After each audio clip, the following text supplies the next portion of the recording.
Hey everyone, how you doing? Welcome back to the channel. It seems like it's been a little while. I took a week off because I've been really busy with the admin and getting everything ready for the Kickstarter for the Advent of Winter, which is going absolutely beautifully. So thank you everyone who's supported and will continue to support that. Really looking forward to getting it into all of your hands. But now today it's back to business and I'm here to talk about the books that I'm planning to read in November.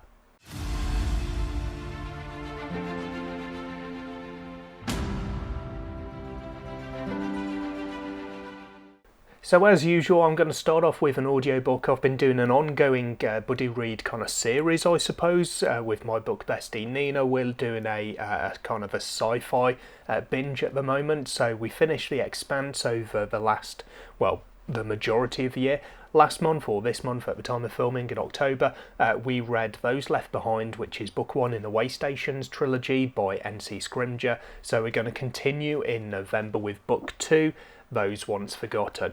I really enjoyed book one. It was not necessarily something different in terms of the overall theme, but in terms of what went into making the book and the world, there were some really good things in there. So you've got dwindling resources and a planet and a galaxy, I guess, where people are trying to escape to pastures new, essentially. They're trying to find a new home for their people before it's too late. There are these ancient way stations, these kind of gateways allowing interstellar travel, essentially.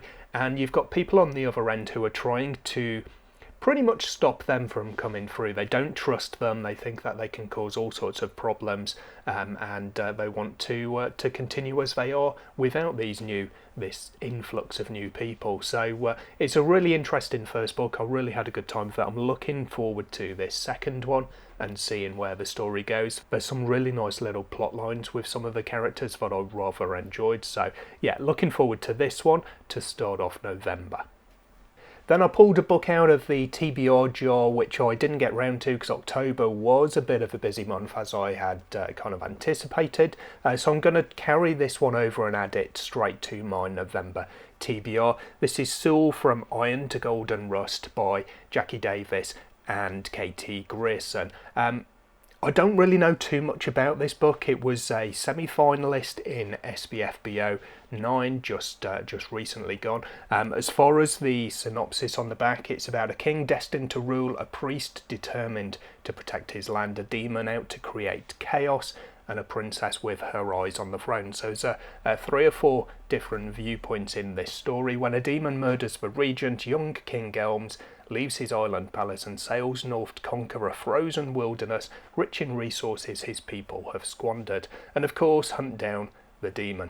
Elms has no doubt he'll prevail. After all, he is great, like his ancestors. But the land is already home to half-wild barbarians led by an immortal priest who are used to weather more savage than any warrior. With a court losing confidence and a wife set on keeping the crown no matter whose head it sits on, the decisions at home prove a greater danger.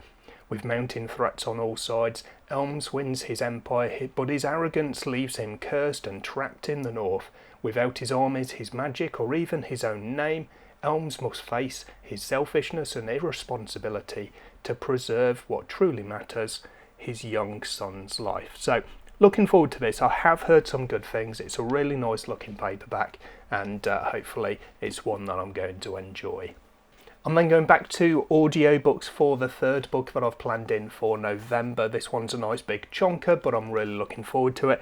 It's The Godbreaker by Mike Brooks. This is book 3 in the God King Chronicles, and yeah, it's a nice chunky one at 665 pages, I think it was, when I checked. And I'm not going to say too much about this one because it is book 3 in the series, and I don't want to obviously say anything to spoil it, but I really had a good time with book 1.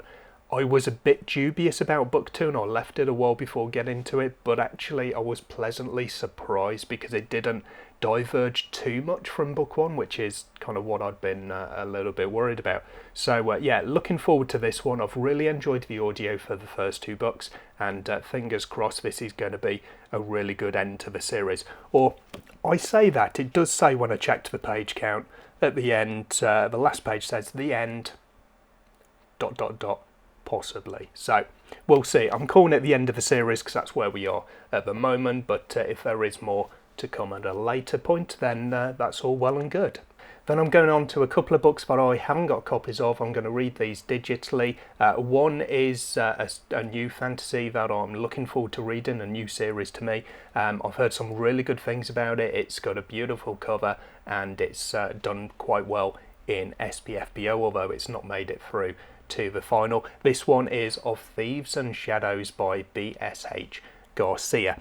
Some secrets are best left to the shadows, but shadows have a mind of their own. The ancient land of Quinaria teeters on the brink of war as its most precious resource is unearthed and exploited. 3 nations have maintained tenuous peace for centuries, but as the life-giving Nevethium dwindles, dark rumours spread like wildfire.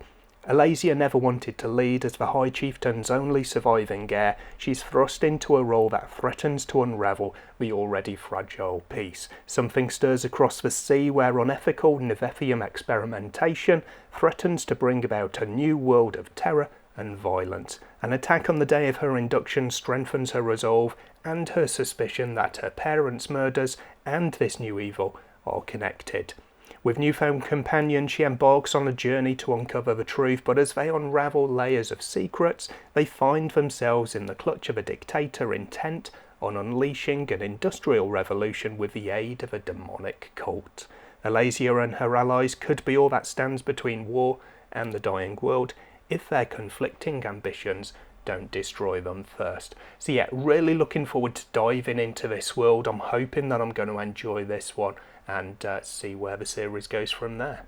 And then I have a kind of historical fantasy. I'm not quite sure on the fantasy setting of this particular one, but it's one of the books that's on my self-pub list for my 2023 reading plan. This is Queens of the Weird by Timandra Whitecastle.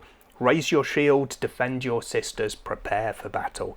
Half-giant Lovis and her shield maiden warband were once among the fiercest warriors in Midgard, but those days are long past and now Lovis just wants to provide a safe home for herself and her daughter.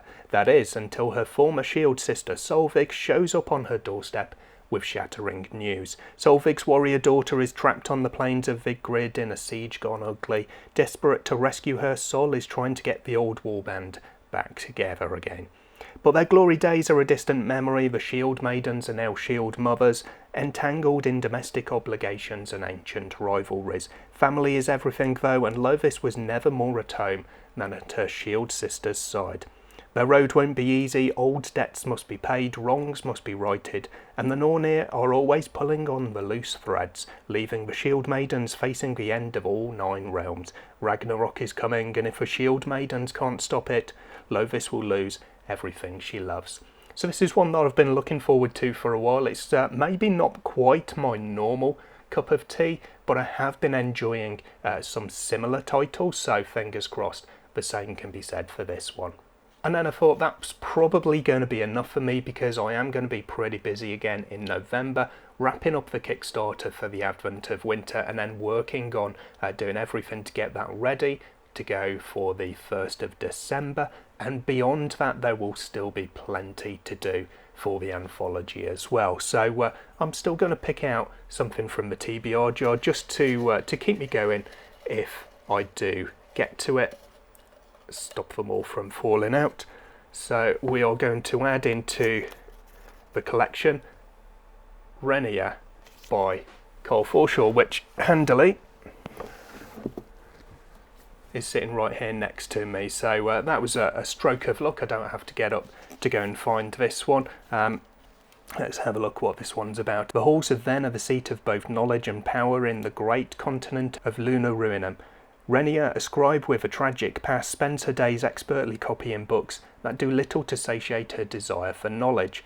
When a fateful commission lands on her desk, she finds herself tasked with transcribing a book coveted by assassins from the southern continent. Its theft throws the scribing halls into chaos and threatens to destroy the fragile peace that exists between their nations.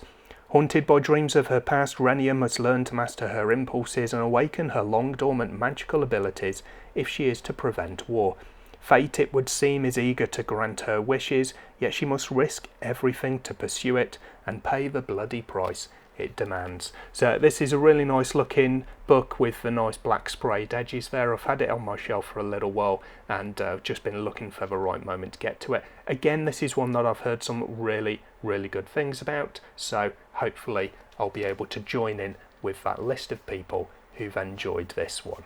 So there we go, that's my reading plan for November. Hopefully it goes a little bit better than my plan for October did. You can find out more about that in my wrap up coming on the channel in the next few days. What are you reading in November? What are you most looking forward to? Let me know in the comments down below. I'll be interested to hear. For today, that's everything, so thank you very much for tuning in. I'll hopefully catch you in the next video sometime soon. Until then, as always, take care of yourselves, read some good books. Bye for now.